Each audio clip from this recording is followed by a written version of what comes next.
5월 6일 수요 예배에 나오신 우리 성도님들 모두 주님의 이름으로 환영합니다. 이 시간 신앙 고백함으로 주님께 나아가겠습니다. 나는 전능하신 아버지 하나님, 천지의 창조주를 믿습니다. 나는 그의 유일하신 아들 우리 주 예수 그리스도를 믿습니다. 그는 성령으로 잉태되어 동정녀 마리아에게서 나시고 본디오 빌라도에게 고난을 받아 십자가에 못 박혀 죽으시고 장사된 지 사흘 만에 죽은 자 가운데서 다시 살아나셨으며 하늘에 오르시어 전능하신 아버지 하나님 우편에 앉아 계시다가 거기로부터 살아있는 자와 죽은 자를 심판하러 오십니다. 나는 성령을 믿으며 거룩한 공교회와 성도의 교제와 죄를 용서받는 것과 몸의 부활과 영생을 믿습니다. 아멘. 이 시간 다 함께 425장 찬양 드리도록 하겠습니다. 찬송가 425장 찬양하겠습니다.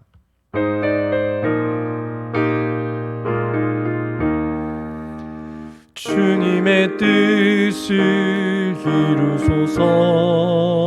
고요한 중에 기다리니 진흙과 같은 날 빚으사 주님의 형상 만드소서.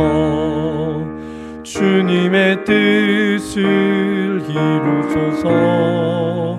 주님 발 앞에 엎드리니 나의 맘속을 살피시사 눈보다 희게 하옵소서. 주님의 뜻을 이루소서.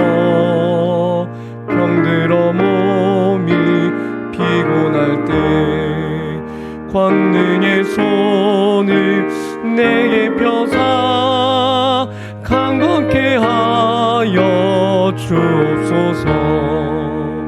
주님의 뜻을 이루소서. 온전히 나를 주장하사 주님과 함께 동행함을 만민이 알게 하옵소서. 아멘. 기도하시겠습니다. 하나님 아버지, 오늘 저녁 우리가 주님께 모여서 주님 앞에 모여서 예배드릴 수 있게 하여 주심을 감사드립니다. 오늘도 우리가 그리스도의 보혈의 공로를 인하여 주님께 나아갈 수 있게 하여 주심을 감사드립니다. 하나님, 오늘 이 예배를 통하여서 우리 안에 구원의 감격이 새로워지는 시간이 되게 하여 주시고 참으로 크신 주님의 은혜가 우리의 심령에 부어지는 그런 시간이 되게 하여 주시옵소서. 더 풍성한 생명으로 우리를 인도하여 주시기를 원합니다. 하나님, 이 시간 예배를 통하여서 주님이 주시는 안식과 위로를 얻기를 원합니다. 코로나로 인하여서 각종 어려운 문제로 고단하여진 우리의 마음을 예배를 통하여서 하나님의 임재를 통하여 새로워지는 시간이 되게 하여 주시옵소서. 하나님, 특별한 문제를 가지고 있는 성도님들 가운데 하나님 오늘 기도함을 통하여 하나님이 주시는 확신과 응답에 대한 소망을 가지도록 이 시간 역사하여 주시옵소서. 하나님, 우리 교회가 이제 회집을 조금씩 시작하는 가운데 있습니다. 주님 아버지께서 이 모든 상황 가운데 은혜를 베풀어 주셔서 우리 모두가 신앙생활 하는 데에 어려움이 없도록 주님 인도하여 주시기를 원합니다. 주님께서 우리의 모든 상황을 살피시고 인도하여 주셔서 하나님 아버지의 뜻을 따라 신앙생활을 이어나가게 하여 주시옵소서. 하나님, 주님의 말씀 듣기를 원합니다. 하나님, 성령께서 말씀을 조명하여 주셔서 깨닫는 은혜가 우리의 심령에 있게 하여 주시고 우리 심령이 변화를 받아 주님 영광을 위해 살 수 있게 하여 주시옵소서. 감사와 영광 올려드리며 이 모든 말씀을 예수님 이름으로 기도드립니다. 아멘. 하나님 말씀을 봉독하도록 하겠습니다. 오늘 말씀은 열왕기상 19장 1절에서 18절까지 말씀입니다. 열왕기상 19장 1절에서 18절까지 말씀입니다. 하나님 말씀을 봉독해 드리도록 하겠습니다. 아합이 엘리야가 행한 모든 일과 그가 어떻게 모든 선지자를 칼로 죽였는지를 이세벨에게 말하니 이세벨이 사신을 엘리야에게 보내어 이르되 내가 내일 이맘때에는 반드시 내 생명을 저 사람들 중 한 사람의 생명과 같게 하리라. 그렇게 하지 아니하면 신들이 내게 벌 위에 벌을 내림이 마땅하니라 한지라. 그가 이 형편을 보고 일어나 자기의 생명을 위해 도망하여 유다에 속한 브엘세바에 이르러 자기의 사환을 그곳에 머물게 하고 자기 자신은 광야로 들어가 하루길쯤 가서 한 로뎀나무 아래에 앉아서 자기가 죽기를 원하여 이르되 여호와여 넉넉하오니 지금 내 생명을 거두시옵소서. 나는 내 조상들보다 낫지 못하니이다 하고 로뎀나무 아래에 누워 자더니 천사가 그를 어루만지며 그에게 이르되 일어나서 먹으라 하는지라. 본즉 머리맡에 숯불에 구운 떡과 한 병 물이 있더라. 이에 먹고 마시고 다시 누웠더니 여호와의 천사가 또다시 와서 어루만지며 이르되 일어나 먹으라. 내가 갈 길을 다 가지 못할까 하노라 하는지라. 이에 일어나 먹고 마시고 그 음식물의 힘을 의지하여 40주 40야를 가서 하나님의 산 호렙에 이르니라. 엘리야가 그곳 굴에 들어가 거기서 머물더니 여호와의 말씀이 그에게 임하여 이르시되 엘리야야 내가 어찌하여 여기 있느냐. 그가 대답하되 내가 만군의 하나님 여호와께 열심히 유별하오니 이는 이스라엘 자손이 주의 언약을 버리고 주의 제단을 헐며 칼로 주의 선지자들을 죽였음이오며 오직 나만 남았거늘 그들이 내 생명을 찾아 빼앗으려 하나이다. 여호와께서 이르시되 너는 나가서 여호와 앞에서 산에 서라 하시더니 여호와께서 지나가시는데 여호와 앞에 크고 강한 바람이 산을 가르고 바위를 부수나 바람 가운데에 여호와께서 계시지 아니하며 바람 후에 지진이 있으나 지진 가운데에도 여호와께서 계시지 아니하며 또 지진 후에 불이 있으나 불 가운데에도 여호와께서 계시지 아니하더니 불 후에 세미한 소리가 있는지라. 엘리야가 듣고 겉옷으로 얼굴을 가리고 나가 굴 어귀에 섬에 소리가 그에게 임하여 이르시되 엘리야야 내가 어찌하여 여기 있느냐. 그가 대답하되 내가 만군의 하나님 여호와께 열심히 유별하오니 이는 이스라엘 자손이 주의 언약을 버리고 주의 제단을 헐며 칼로 주의 선지자들을 죽였음이오며 오직 나만 남았거늘 그들이 내 생명을 찾아 빼앗으려 하나이다. 여호와께서 그에게 이르시되 너는 내 길을 돌이켜 광야를 통하여 다메섹에 가서 이르거든 하사엘에게 기름을 부어 아람의 왕이 되게 하고 너는 또 님시의 아들 예후에게 기름을 부어 이스라엘의 왕이 되게 하고 또 아벨 무홀라 사밧의 아들 엘리사에게 기름을 부어 너를 대신하여 선지자가 되게 하라. 하사엘의 칼을 피하는 자를 예후가 죽일 것이요 예후의 칼을 피하는 자를 엘리사가 죽이리라. 그러나 내가 이스라엘 가운데에 7,000명을 남기리니 다 바알에게 무릎을 꿇지 아니하고 다 바알에게 입맞추지 아니한 자니라. 아멘.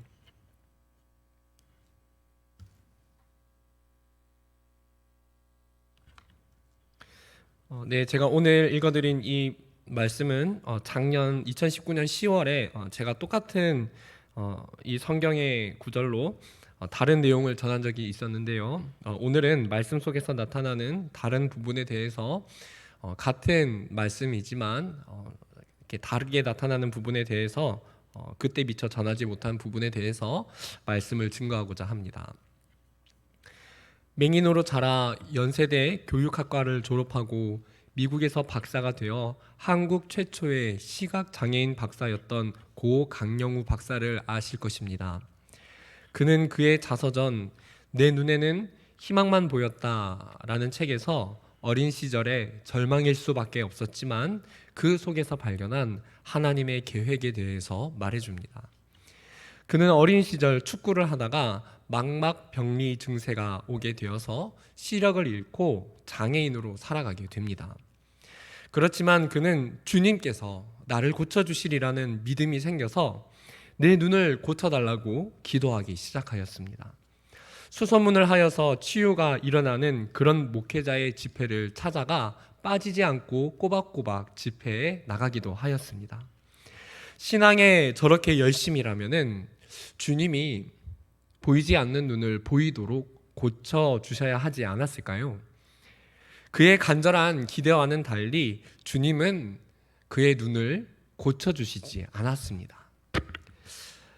그가 책에서 말하기를 나의 믿음이 부족해서 고쳐주시지 않는다는 그런 생각 때문에 오히려 죄책감에 시달렸고 급기야는 하나님에게 버림받은 것 같았다고, 그렇게 믿었다고 말을 합니다. 성도님들, 만약에 이 고 강영우 박사가 이때 내가 생각했던 대로 기도하면 나을 거라는, 내가 저 치유 집회에 나아가고 그래서 그 결과로 눈이 나을 거야 라는 자기의 머릿속에 있었던 신앙의 계획대로 결과가 나오지 않았기 때문에 자신의 마음에 주님은 반드시 눈을 고쳐줄 것이라는 그런 기대를 가지고 고쳐졌어야 하는 계획인데 그것이 고쳐지지 않았다는 것 때문에 자신이 생각한 나의 계획, 신앙의 계획이 그대로 진행되지 않아서 그래서 실망하고 낙심하여서 인생을 포기했다면 어떻게 됐을까요? 그가 실망하고 낙심하여서 자신의 인생에 소망을 가지지 않고 자기 인생에 대해서 포기할 수 있었지만은 이후에 기독교 방송을 통해서 요한복음 9장의 맹인 이야기, 고린도전서에서 바울이 말하는 자기 육체의 연약함의 이야기를 듣게 됩니다.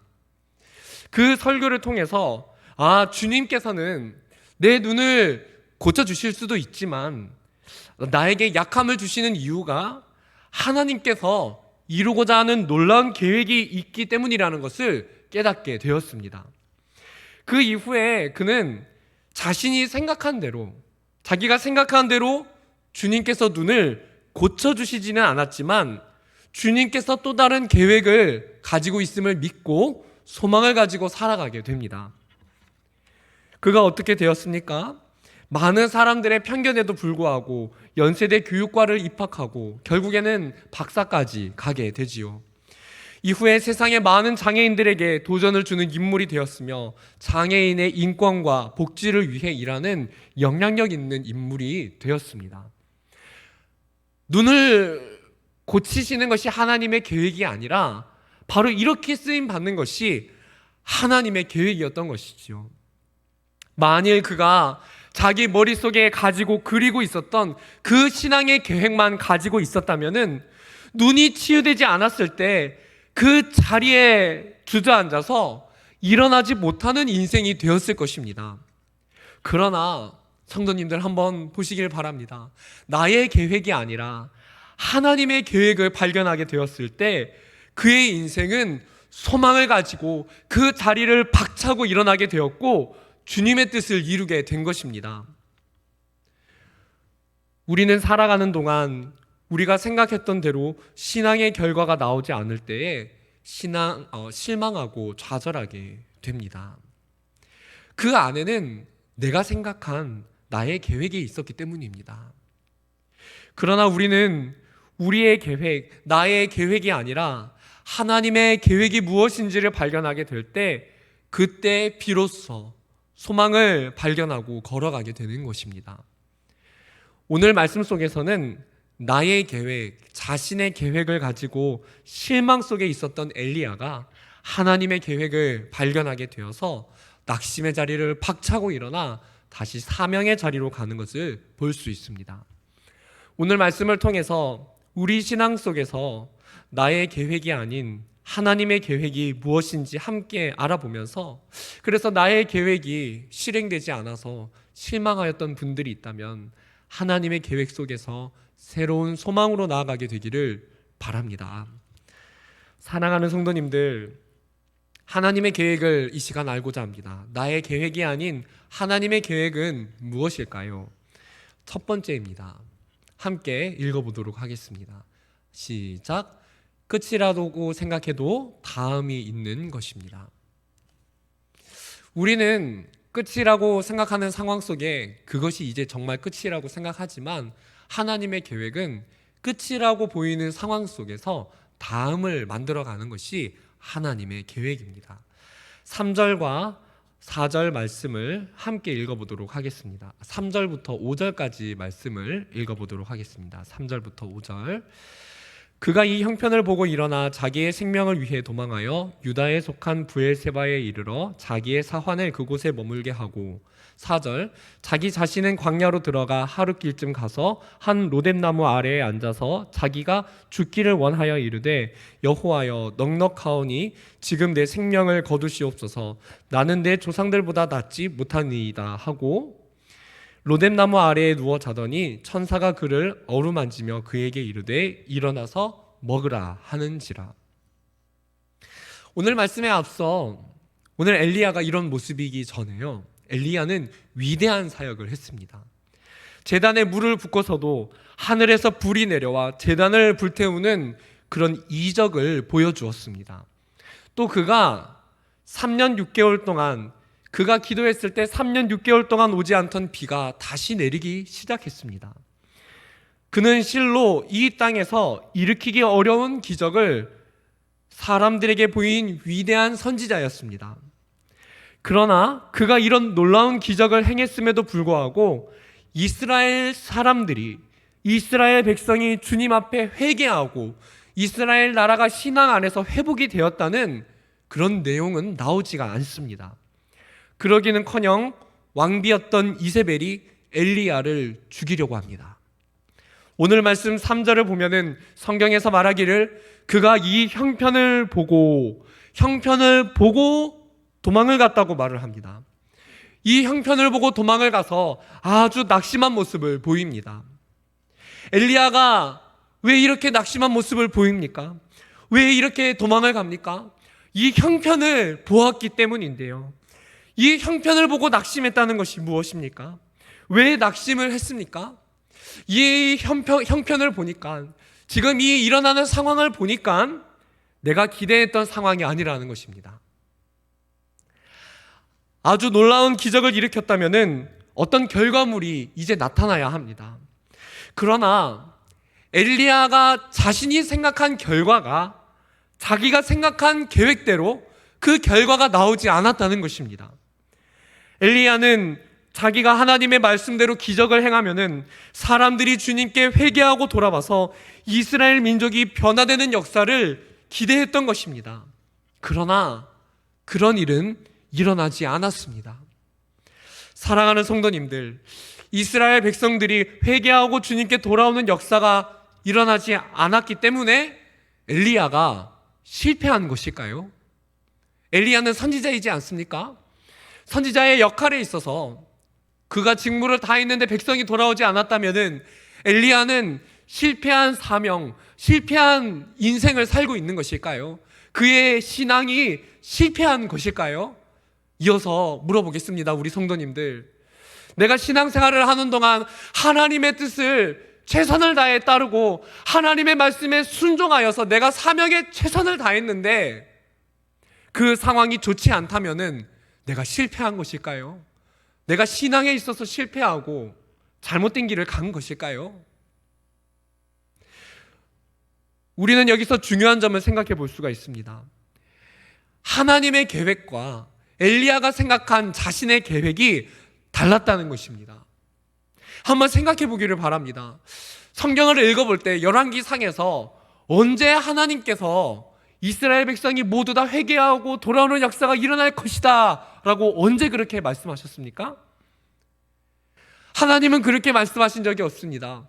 엘리야에게 다시 비가 온다고만 말씀하셨지, 그 비가 오는 것 때문에 사람들이 어떤 반응이 있을 것이라고는 말씀하지 않으셨습니다. 엘리야는 자신이 생각한 계획대로 되지 않았기 때문에 실패감을 느낀 것이지 그의 신앙과 사명이 실패한 것은 아닙니다. 그는 주님의 말씀에 순종했고 그대로 했다면 그는 실패한 것이 아닙니다. 제단에 불이 떨어지는 것, 하나님의 뜻대로 한 것 맞습니다. 비가 내리게 한 것, 하나님의 뜻대로 한 것이 맞습니다. 그러나 주님은 그것에 따라 어떤 결과를 말씀하지 않으셨기 때문에 그것은 엘리야가 생각했던 나의 계획 속에 있었던 결과인 것이지요. 엘리야가 주님의 뜻에 다 순종하고도 큰 이적을 동반한 놀라운 표적을 보이고도 낙심한 이유가 바로 여기에 있는 것입니다. 사랑하는 성도님들, 오늘 우리는 이 엘리야처럼 낙심하지 않습니까? 하나님의 놀라운 은혜를 경험하고 나서도, 하나님의 놀라운 역사를 내 삶에서 체험하고 나서도 그 이후에 내가 생각했던 계획이 진행되지 않아서, 바로 이 엘리야처럼 나의 계획이 실행되지 않아서 마음의 낙심과 어려움이 있는 그런 성도님들이 있지 않으십니까? 엘리야는 그렇게 생각했습니다.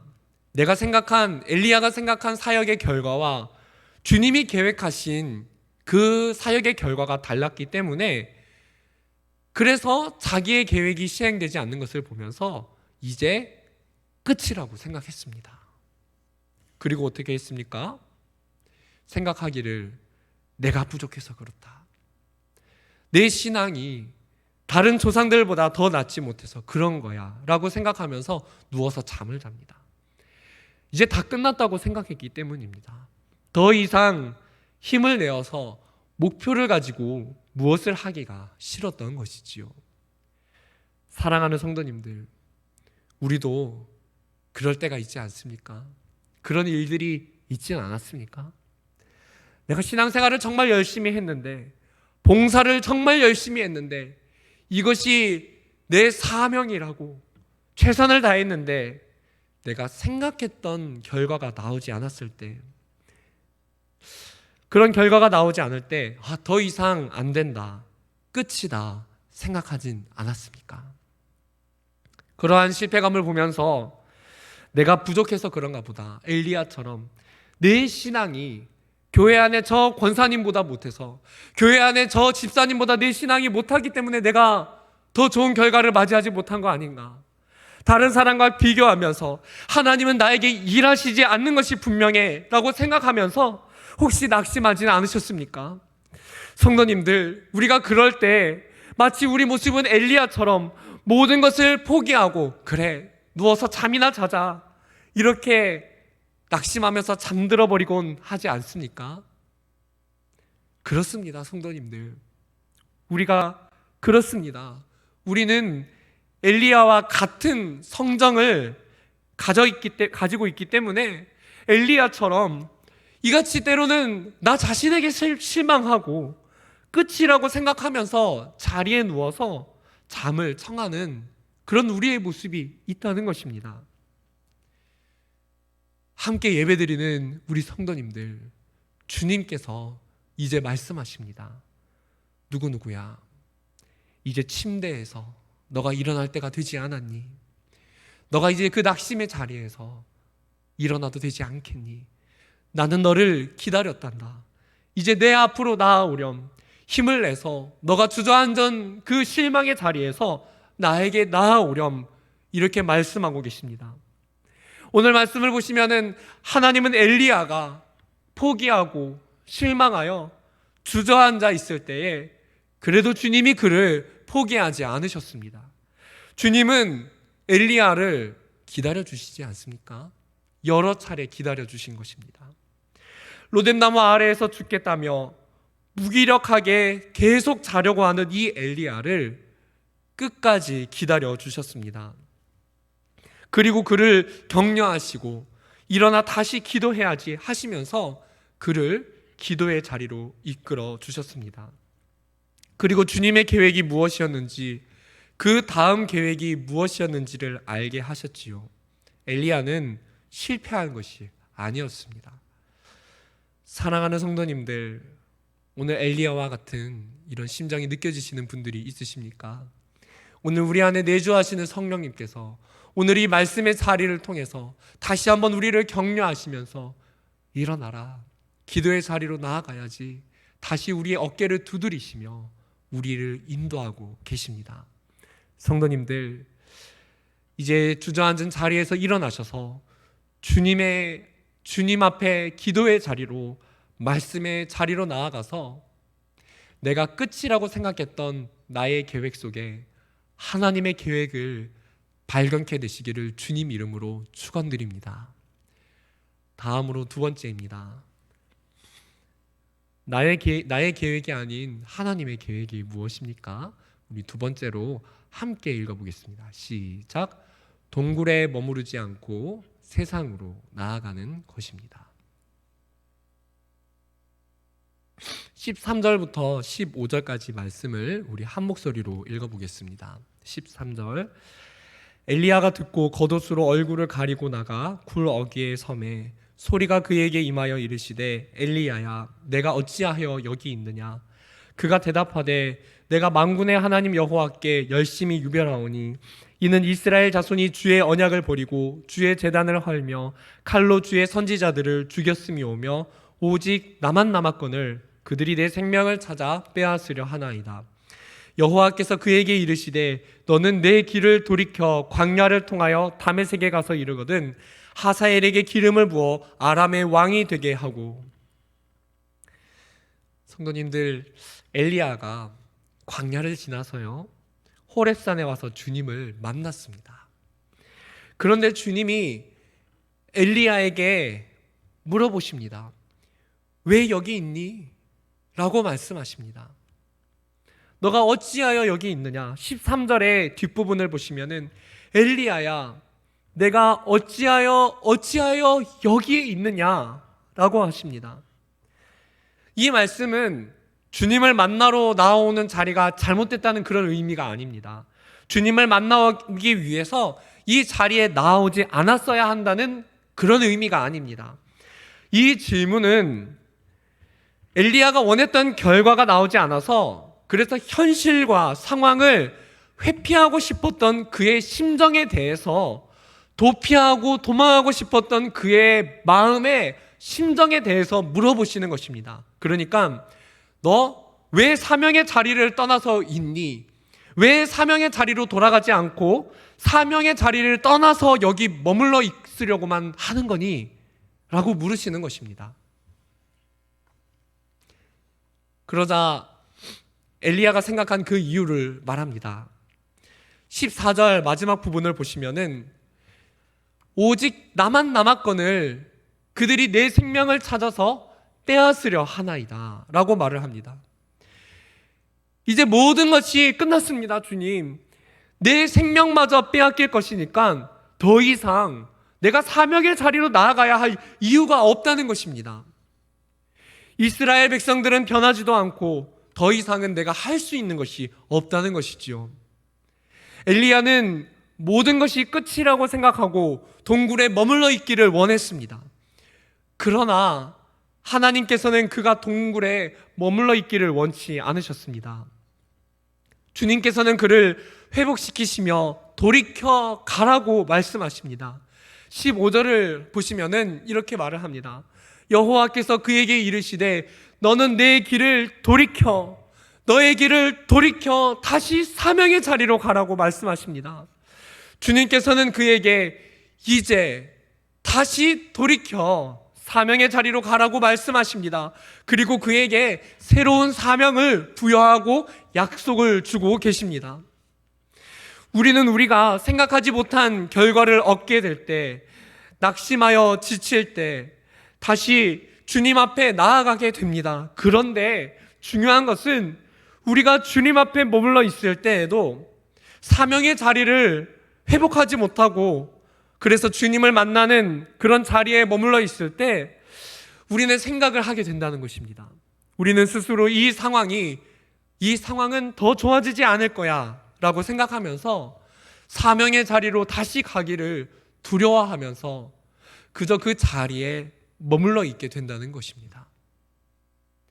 주님 앞에 있기는 하지만 우리도 모르게 주님도 이 상황을 더 어떻게 하지 못하신다고 생각하게 되는 것이지요. 주님은 그런 우리를 사명으로 회복시키시고 돌이켜 사명의 자리로 보내시는 그런 분이십니다. 주님께서 자기 자신에게 실망한 베드로를 그렇게 보내시지 않았습니까?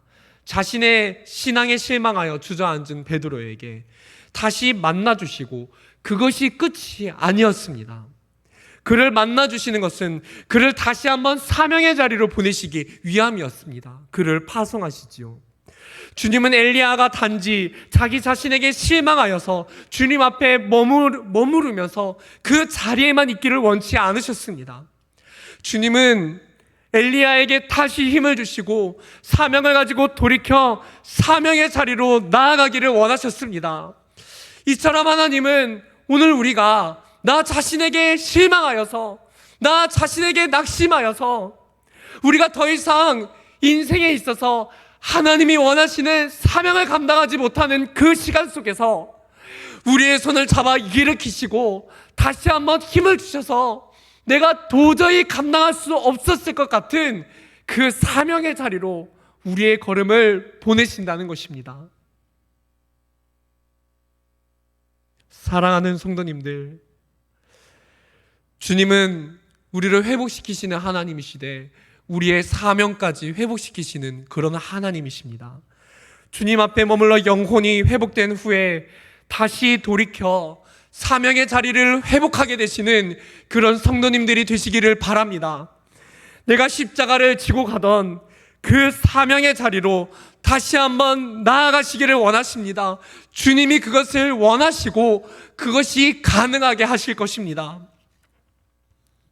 하나님은 지금 이 시간도 다른 이들보다 신앙이 더 낫지 못해 라고 생각하는 나를, 그런 나를 세우시고 그런 내가 사명을 감당하게 하십니다.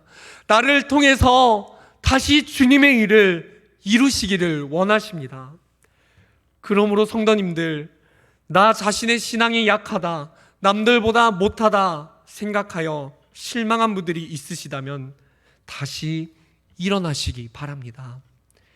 하나님은 우리를 회복시키신 후에 반드시 새로운 일들을 하실 것입니다. 내가 생각하지 않았던 새로운 길을 보여주실 것입니다. 우리가 엘리야와 같이 주님 안에 머무르기만 한다면은 기도의 자리에, 예배의 자리에 머무를 때 주님은 우리를 회복시키실 것이고, 그리고 그 머무름뿐만 아니라 다시 나아가도록 우리를 인도해 나갈 것입니다. 성도님들, 실패와 무기력감의 자리에서 일어나 주님의 뜻을 이루는 자리로 돌이켜 나아가시는 그런 은혜의 역사가 있기를 바랍니다. 마지막으로 세 번째입니다. 나의 계획이 아니라 하나님의 계획은 무엇입니까? 함께 읽어보겠습니다. 나 다음의 사람을 세워나가는 것입니다. 우리 15절과 16절 말씀 한번 읽어보도록 하겠습니다. 15절, 여호와께서 그에게 이르시되 너는 내 길을 돌이켜 광야를 통하여 다메섹에 가서 이르거든 하사엘에게 기름을 부어 아람의 왕이 되게 하고, 너는 또 님시의 아들 예후에게 기름을 부어 이스라엘 왕이 되게 하고, 또 아벨 무홀라 사밧의 아들 엘리사에게 기름을 부어 너를 대신하여 선지자가 되게 하라. 하나님께서 엘리야에게 다음 사명을 말씀하십니다. 아람의 왕을 세우는 것, 그리고 그 다음은 이스라엘의 왕을 세우는 것, 마지막은 그의 후계자 엘리사를 세우는 것이었습니다. 하나님은 이 사명을 통해 엘리야에게 소망을 주고 계십니다. 너가 죽는다 하더라도 너의 사명을 이어갈 사람이 있다고 알려주고 있는 것입니다. 그 사람은 구약 시대에 가장 많은 기적을 일으켰던 엘리사였지요. 하나님은 나만 남았습니다. 이제 나 혼자밖에 없기 때문에 내가 죽으면 이 사역이 어떻게 됩니까? 라고 절망하는 엘리야에게 사람이 예비되어 있음을 알려주시고 사람을 세우도록 하셨습니다. 하나님께서 엘리사를 제자 삼도록 하셨습니다. 그런데 실제로 하사엘과 예후는 엘리야의 손을 통해 세워지지 않았습니다. 실제로 엘리야는 엘리사 한 사람만을 세우게 됩니다. 그렇지만 하사엘과 예후를 왕으로 세우는 이 일은 이후에 제자 엘리사를 통해서 나타나게 됩니다. 하사엘에게는 왕이 될 것을 엘리사가 직접 말을 해주었고, 예후는 기름을 부어서 왕으로 세우게 됩니다. 엘리야가 죽어도 엘리사를 제자로 세웠을 때 엘리야의 선지자의 사역을, 이스라엘 백성을 향한 그 사역을 엘리사가 이어서 사역하게 된 것입니다. 성도님들, 그래서 사람을 세우는 것이 그렇게 중요한 것입니다. 우리는 이 땅을 살아가는 동안 주님의 사명을 위해 살 때, 특히 교회 안에서 봉사의 사역을 비전을 이루고자 할 때, 그것이 생각했던 만큼 진행되지 않을 때 이게 끝인가 하고 생각하게 됩니다. 그러나 주님은 나의 인생의 분량 동안 내가 할 수 있는 만큼 사명을 감당하게 하시고, 그 다음은 그 다음 사람이 이어가도록 역사하십니다. 성경에서 누가 그러했습니까? 다윗이 그러했지요. 다윗은 성전을 건축하고 싶었지만 건축 자재만을 남겨놓고 솔로몬이 그 다음을 이어 건축을 하게 됩니다. 우리 예수님도 그렇지 않았습니까? 예수님은 자신이 승천하신 이후에 제자들에게 복음 전파 사역을 대대로 전하면서 하게 하셨습니다. 하나님은 종말이 올 때까지 절대 자기의 사역을 포기하지 않으십니다. 우리에게 맡기신 사명은 우리에게서 절대로 실패로 끝나게 하지 않으십니다. 우리는 주님의 시간표 속에서 우리에게 할당된 역할과 분량을, 우리는 그 분량만을 감당하면 되는 것입니다. 그리고 나와 같은 한 그리스도인을, 한 제자를 세우면 되는 것입니다. 하나님은 우리 같은 사람을 예비하시어 우리가 걸어간 사명의 길을 다른 사람이 다시금 걸어가게 하십니다. 그 영역이 차이가 있을 수 있지만 하나님은 반드시 다음 세대의 영혼들을 세워가시며 신앙과 사명을 이어가게 하십니다. 사랑하는 성도님들, 이 땅을 살아가는 동안 내가 남겨놓아야 할 제자는 누구입니까? 나는 누구에게 나의 신앙을 전수해주고 있습니까? 사랑하는 성도님들, 사람을 남기는 것이 하나님의 계획이고요, 우리의 삶에서 궁극적으로 해내기를 원하시는 주님의 계획입니다. 내가 신앙을 전해야 될 사람, 내가 남겨놓아야 될 제자, 가장 먼저는 나의 가족들, 나의 자녀들이겠지요. 그리고 주변에 내가 복음을 전할 수 있는 사람들, 그리고 이어서 교회 안에서 이제 자라나는 다음 세대의 어린아이들, 또 청년들일 것입니다. 사랑하는 성도님들, 주님은 다음 세대를 바라보시면서 사람을 준비하고 계획하기를 원하십니다. 내가 걸어간 신앙의 길을 전수해 줄 사람, 복음 안에서 씨앗을 뿌려야 하고 길러내야 할 사람, 나의 사명을 이어서 해줄 수 있는 사람, 그 사람을 발견하고 키워낼 때 다음 세대 주님의 소망이 있게 될 것입니다. 우리 모두 이 악한 세대를 위해서 주님의 제자를, 사람을 남기는, 사람을 세워가는 그런 귀한 주님의 사명자가 되기를 축원드립니다. 함께 찬양하고 우리 기도하도록 하겠습니다. 하나님의 사랑을 사모하는 자, 함께 이 찬양 부르신 후에 말씀을 놓고 기도하도록 하겠습니다. 우리 하나님의 마음입니다. 함께 찬양하겠습니다. 하나님의 사랑을 사모하는 자, 하나님의 평안을 바라보는 자, 너의 모든 것 창조하신 우리 주님이 너를 얼마나 사랑하시는지,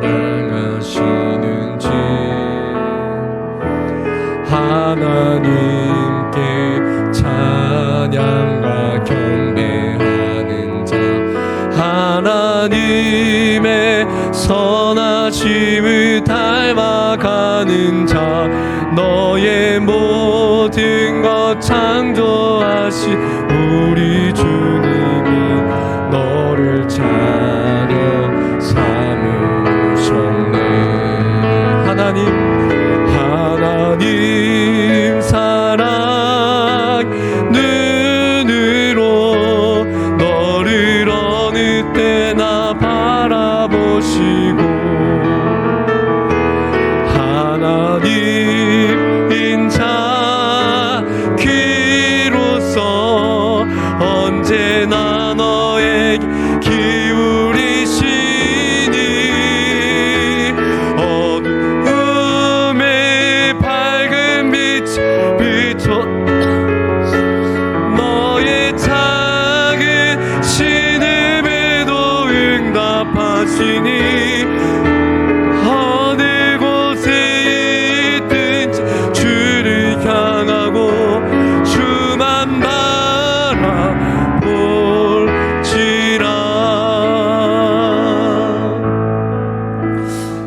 성도님들, 이 시간 우리 말씀을 놓고 기도하기를 원합니다. 성도님들, 실패감 속에 내가 생각한 신앙의 결과와 그 계획이 이루어지지 않아서 마음의 낙심과 그래서 주저앉아 있는 성도님들이 계십니까?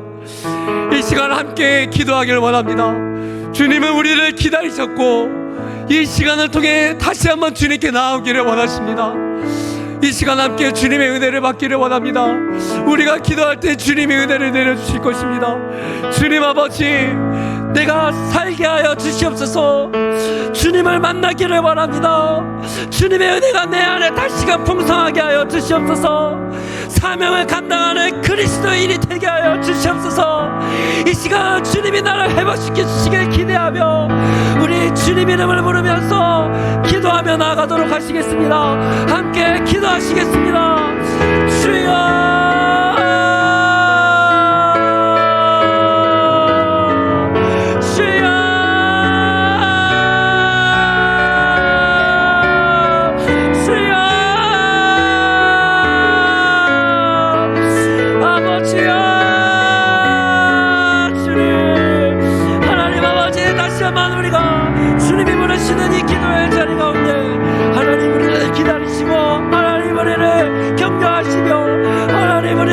인도하시는 주님 앞에 하나님, 오늘 예배의 자리를 통하여 하나님 우리가 기도하며 나아갑니다. 하나님의 기도를 통하여 주님의 신뢰감을 내어 하나님 성령의 역사를 경험하기를 원합니다. 하나님 아버지, 오늘 우리의 실패감을 느끼는 우리 인생의 자리 가운데 하나님의 계획을 발견하게 하시고 나의 계획 속에서 나의 계획에 실망하여 나의 모습에 실망하여 나 자신에게 실망한 우리의 자리를 다시 한번 일어나게 하여 주시고 주님 앞에 우리의 삶을 드리며 기도하는 인생 되게 하여 주시옵소서. 주님 앞에 머무르는 인생 되게 하여 주십시오. 주님 앞에 머물러 사명을 들고 일어나는 인생 되게 하여 주시옵소서. 하나님 아버지, 이 시간 기도하는 우리 모두가 주님의 은혜로 다시 한번 회복되게 하시고 사명의 회복의 자리로 나가기를 원합니다. 하나님 아버지, 우리 엘리야가 다음 시대를 바라보게 하시고 다음 시대의 영혼을 바라보게 하시고 하나님, 나의 사명을 전수해주고 내가 가진 이 신앙을 전수해줄 하나님 제자 삼을 사람을 바라보게 하시고 하나님 주님의 뜻을 발견하게 하여 주옵소서. 나를 하나님 나의 사명을 위해 예비하신 사람을 발견하게 하시고 하나님의 사명을 전하는 주님의 사명자가 되기를 원합니다. 하나님 아버지, 오늘 나의 길을 인도하여 주시기를 원합니다. 네, 이 시간 성도님들 이어서 기도하며 나아간 후에 자유하도록 하기를 원합니다. 이제 앞에 세 가지 기도 제목이 띄어질 것인데요, 이 기도 제목을 보시면서 함께 교회를 위해 기도하고 어려운 이 시국을 위해서 함께 기도하면서 우리 교회를 위해 기도하고 우리 자유롭게 기도한 후에 우리 한 10분 정도 기도하신 후에 자유하도록 하겠습니다. 함께 기도하며 나아가도록 하겠습니다. 기도하시겠습니다.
안녕하십니까. 우리 대한 가족들 잘 계시죠? 이제 코로나19가 지나가고 있고 또 이제 이번 주일부터는 저희가 정말 모든 지체들이 함께 모여서 예배드리고 중고등부도 예배를 같이 드리고 주중 모임도 함께 시작하게 됩니다. 이 코로나19를 지나면서 우리 성도님들의 마음은 어떠하신가? 제가 몇몇 분들을 만나서 함께 말씀을 나누다가 우리 성도님 한 분의 말씀을 통해서 제가 참 많은 은혜를 받고 도전을 받았습니다. 그래서 이 시간 깜짝 이벤트로 짧은 대담을 준비를 했습니다. 초대 손님이 누구신지 궁금하시죠? 누구실까요? 자, 이제 공개하겠습니다. 초대 손님은 바로 송영한 장로님이십니다. 장로님 안녕하십니까? 네, 목사님 안녕하십니까? 우리 이런 거 처음 해보니까 참 어색하다, 그죠? 네, 어떻게 잘 지내셨습니까? 네, 코로나 이 환경이 저희들에게 익숙하지는 않지만 그래도 하나님의 은혜로 그럭저럭 잘 지내고 있습니다. 장로님 뭐 주일 예배 아프셨을 때 외에는 이렇게 다 참석을 하셨고 유튜브로도 모든 것들을 다 시청하셨다라고 들었는데 어떠셨어요? 이 기간 동안 장로님의 영적 생활 같은 것들? 네, 아무래도 이 환경이 익숙지 않았기 때문에 저도 좀 많은 심적 갈등은 있었습니다. 특별히 이제 교회가 목사님과 또 여러 장로님들과 함께 예배를 어떻게 드려야 하는가, 또 이 기간 동안 성도님들의 신앙생활을 어떻게 우리가 돌보아야 할 것인가 하는 이런 문제 때문에 여러 생각을 하게 되었는데 가장 힘든 문제는 역시 결정을 해야 되는 것이었습니다. 그래서 우리 믿음의 선배들은 어떤 면에서 보면 거의 목숨 걸다시피 하면서 예배와 주일 성수를 지켜왔는데 이 코로나19 문제가 그렇게 단순한 문제는 아니지만 그 선배님들이 보시기에는 이 정도 문제를 가지고 예배를 쉰다는 건 말이 되지 않지 않겠느냐, 그런 말씀도 있었고요.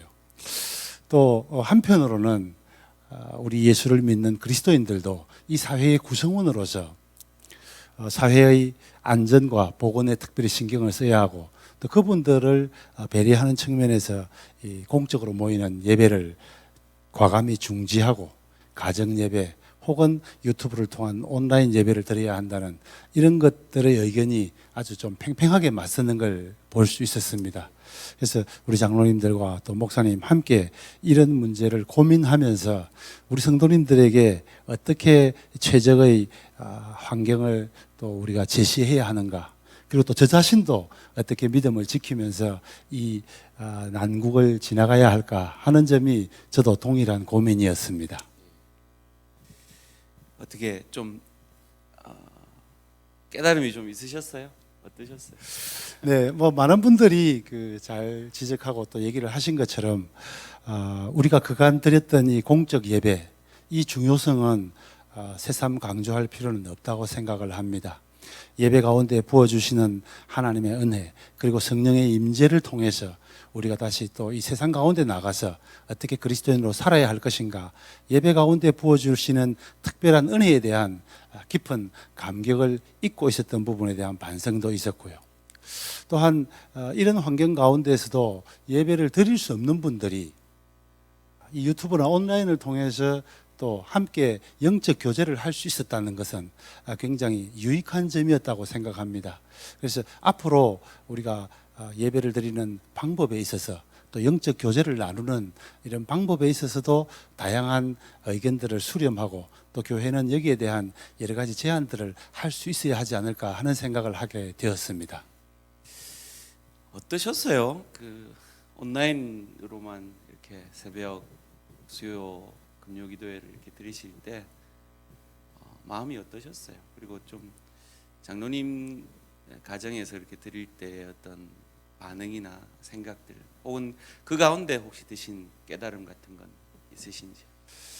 네, 처음에는 상당히 어색하기도 하고 또 옷을 갖추어 입고 거실에 앉아서 함께 모니터 앞에서 예배를 드린다고 했는데 처음에는 상당한 긴장도 있었고 또 매우 조심스럽게 출발하면서 또 그래도 하나님께서 부어주신 은혜를 체험할 수 있었는데요.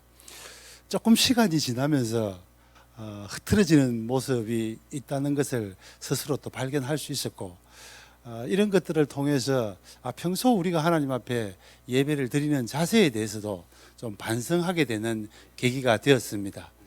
그렇지만 이런 어려운 때에 우리가 이러한 형태의 예배라도 드릴 수 있다는 것이 매우 감사한 일이었습니다. 제가 특별히 장로님을 이 시간에 모셨던 이유가 이제 바로 이 질문을 드리기 위함인데요.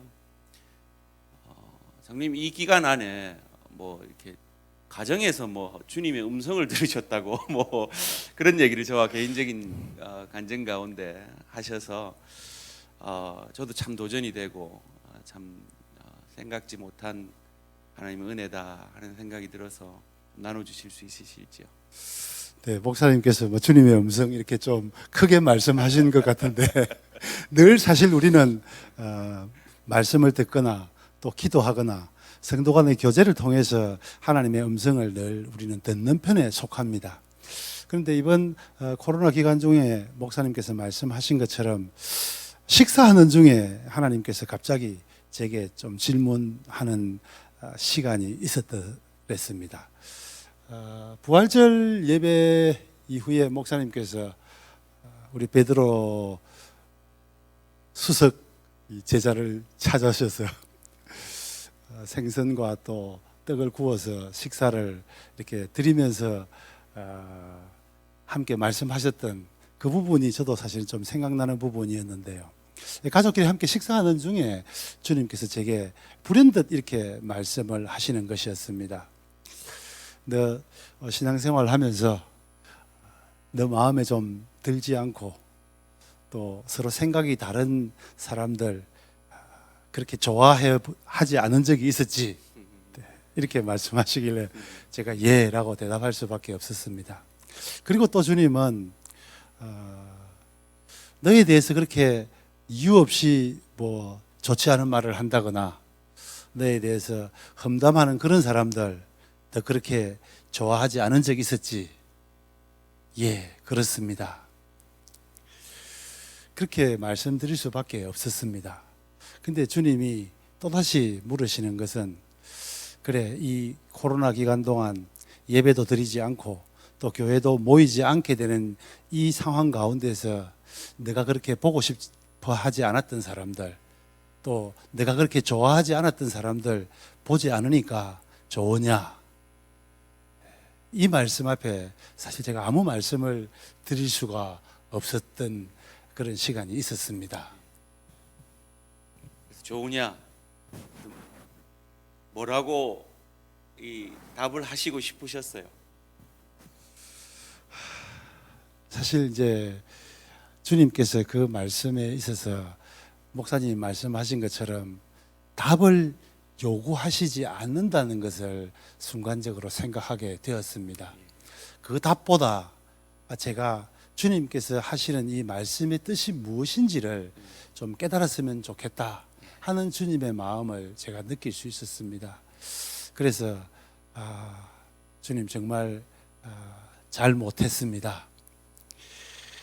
주님께서 우리에게 하시고 싶으신 말씀은 주님이 먼저 우리를 사랑하셨기 때문에 우리가 주님을 사랑합니다라는 고백을 베드로를 통해서 듣고 싶어 하셨던 것처럼 여전히 오늘 우리에게도 내가 나를 사랑하느냐 이 말씀 앞에 우리가 예라고 예배드릴 때는 성경을 읽을 때는 기도할 때는 그렇게 우리가 쉽게 예 그렇습니다라고 말씀을 드렸는데 정말 우리의 삶 가운데 네가 나를 사랑하는 그 사랑으로 내가 사랑하는 그 한 사람 한 사람을 정말 내 마음을 가지고 사랑하는 그것이 네가 나를 사랑하는 것이 아니냐라는 말씀을 다시 제게 듣고 싶으신 것 같아서 제가 쉽게 말씀드리지 못하고 제가 그것을 다시 생각하는 그런 계기가 되었습니다.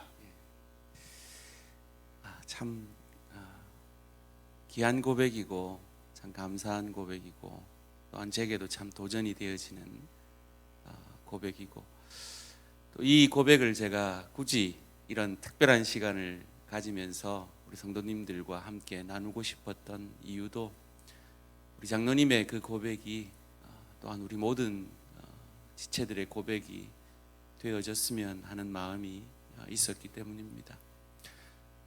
저는 목사로서 그리고 한 사람의 성도로서 교회의 존재 목적을 예배 그 자체로만 생각하지 않습니다. 물론 예배는 최우선의 우리 교회됨의 목적입니다. 그러나 방금 장로님께서 말씀하셨듯이 함께 모이지 못하면 우리는 온라인으로는 예배를 드리지만 지체를 만나지는 못합니다. 그래서 좋은 사람들은 연락하겠지만 아까 말씀하셨던 그런 마음에 꺼리낌이 있는 분들과는 연락하기도 힘든 사실상의 지체됨의 단절을 우리는 경험할 수밖에 없습니다. 그러나 그 시간을 통해서 그 지체를 생각해 내신 우리 장로님 그리고 그 장로님께 그걸 생각나게 하신 그 하나님께 저는 영광을 돌리고 싶습니다. 교회는 예배뿐만 아니라 함께 모여 교제하며 또한 우리의 모난 부분들이 서로 가까이 감으로 부딪혀 다듬어져 그리스도 예수의 형상까지 자라가는 것이라 믿습니다. 장로님 건축위원장 하셨으니까 아시겠지만 이 건물 사이사이에 이 스티로폴 그 방안제라 그러나요? 들어가 있을 거 아닙니까? 저는 이 교회의 일이라는 게 꼭 그 스티로폴을 그 코너 네 코너를 네 명이 붙들고 가는 것 같은 거다라는 생각을 합니다. 그건 장로님이 그냥 이렇게 잡고 옮기시면 되는 일인데 굳이 하나님은 그걸 네 명이 같이 하라고 하십니다. 일 자체가 목적이 아니라 그 일을 통해서 우리 한 사람 한 사람을 빚어가시고 그 과정 속에서 하나님이 우리에게 이루시고자 하는 뜻이 계시기 때문인 것 같습니다. 그것을 장로님은 식사 중에 주의 음성으로 깨달으셔서 그것이 제게 너무 도전이 되어서 이 시간들을 가졌습니다. 자, 이제 이번 주에 이제 그분들을 보게 될 겁니다, 장로님. 그분들이 누구신지는 모르겠지만 보게 됩니다. 주님의 음성을 듣기 전과 이제 그분들을 보게 될 때 어떤 차이가 있을까요? 네, 제가 계속 지난 한 1년 동안 말씀을 깊이 또 듣고 묵상하던 중에 어느 목사님께서 하신 이런 말씀이 기억이 납니다. 어제까지는 형편없었습니다. 어제까지는 잘 못했습니다. 그래서 오늘 갑자기 잘하는 모습으로 나타나면 다른 사람이 이상하게 생각하지 않을까? 또 다른 사람들이 저 사람 왜 저래? 이럴 수 있어도 웃고 그렇게 하는 것이 주님께서 우리를 다듬어가는 과정이라는 말씀이 참 가슴에 와닿았습니다. 너 왜 그래? 이렇게 말하는 그분에게 그래 그렇게 됐어. 이렇게 하는 거야 그냥. 이것이 우리가 하나님 앞에서 성숙해져 가는 하나님이 우리를 빚어가시는 방법이라는 겁니다. 근데 이걸 사실 우리는 이미 우리가 겪었던 일이었고 우리가 하고 있는 일이라는 것을 사실 놓쳤습니다. 왜냐하면 우리 자녀들이 어제까지는 응석 부리고 잘못하던 일을 하다가도 어느 순간 이 자녀들이 깨닫고 올바른 일을 하게 될 때에 부모는 너 어제까지 그러더니 왜 똑같은 짓 안 해? 이렇게 하지 않는다는 거죠. 우리는 성숙해가는 우리의 자녀를 보고 하나님께 감사하고 이 자녀가 더 성숙해가기를 바라는 것처럼 우리가 어제까지 참 잘못된 모습들이 많았다 할지라도 오늘 그냥 없었던 것처럼 새롭게 시작할 수 있다면 그것이 주님이 원하시는 우리를 빚어가시는 주님의 손길을 인정하는 것이 아닌가 이런 생각을 해서 그냥 아무 일도 없었던 것처럼 만날 수 있기를 기도하고 있습니다. 아멘. 참 은혜가 되는 말씀입니다. 말씀을 들으면서 저도 제가 평소에 가졌던 그 목회자로서 가지는 생각, 자세들을 마지막으로 나누면서 이 대담을 마치려고 합니다.